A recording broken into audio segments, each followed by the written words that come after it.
سلام دوستای هموطن، انشالله امید است که خوب و خوش و صحتمند باشید. در هر جای این کره خاکی هستید که بنده در دید شما هست، انشالله سلام بنده را هم پذیرا باشید. دوستای هموطن، امروز بسیار خبر بد و ناخوشایند دارم. متاسفانه سرفراز بگته وزیر خارجه پاکستان اخطار داده که تمام مهاجرانی که بدون مدارک اقامتی است باید پاکستان را ترک کنند و تعداد اینها هم گفته خیلی بالا است، 1.7 میلیون نفر میرسه که تا اول ماه نوامبر 23 میلادی که شاید هم 4 هفته هم شاید نزدیکتر باشه.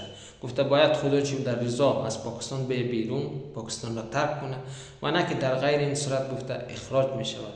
و گفته به خاطر اخراج می شود که هموطنان ما در حملاتی که در پاکستان انجام می شود گفته دست داره و اشتراک کرده، با اونا همکاری کرده. و دوما گفته که از طرف افغانستان در تهدید است و در این زمینه هم گفته شواهد داریم که اتباع افغانستانی که در 14 موارد و 26 حمله دست داشته بوده و اشتراک کرده. دیگه دوستای عزیز بسیار وحشتناک و خطرناکه و کسی که همین کارمون ازش خواهش می‌کنم که دیگه این کارا را دست بردار. دیگه حالا خودت بدی بلا دپس دیگه همه مردم میسوزه.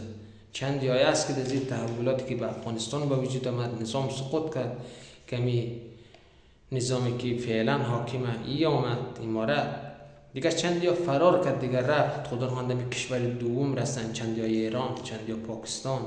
دیگه الان هم در بد شرایط قرار داره، نمیتونه که جلو بره، نمیتونه که پس کشور خود بر بگرده.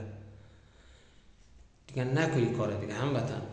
و سفارت افغانستان که در پاکستان است هم تحت نظر طالبان اعلام کرده که در این 2 هفته دست کم 1000 نفر و یا بیشتر گفته توسط دولت پاکستان هم اخراج شده و جدیداً هم گفته که 56 نفر به طور مرموز کشته شده و هیچ معلوم نیست مدارک و یا چیزی نداره که یا از کدام ملیت و از کدام ولایت اصلا دیگه هویتش معلوم نیست. اینجوری دیگه کشته شده دیگه نامعلوم. که متاسفانه در این 2 سال که در پاکستان اتباع افغانستانی هر کار خلافی را که انجام داده، پاکستانی ها با طالبان صحبت کرده و گفته ما همه را مدارک داریم.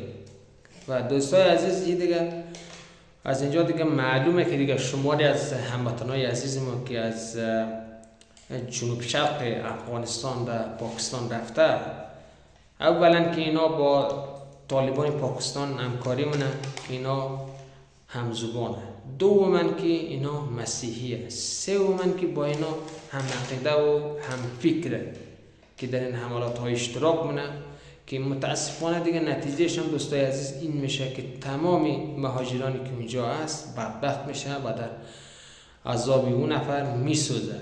و همچنان در کشور ایران هر کاری خطرناکی که انجام میدهد دیگه همه مهاجرایی که اونجا هست دیگه میسوزه و در هر جا که مهاجره ببینه در یک چشم بد میبینه ازش.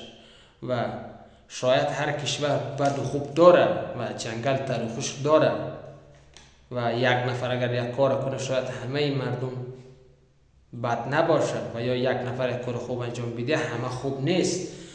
ولی وقتی که مهاجر شدی دیگه اختیار دست خودت نیست دیگه دوست عزیز، دیگه اختیار دست مردم دیگه غیر قانونی کشور مردم باز خلاف دیگر هم انجام میدی دیگه. دوستای از هر کشور هم باشه دیگه باید اخراج کنه دیگه، جلویش رو بگیره، چون که امنیت ملی کشورش در خطره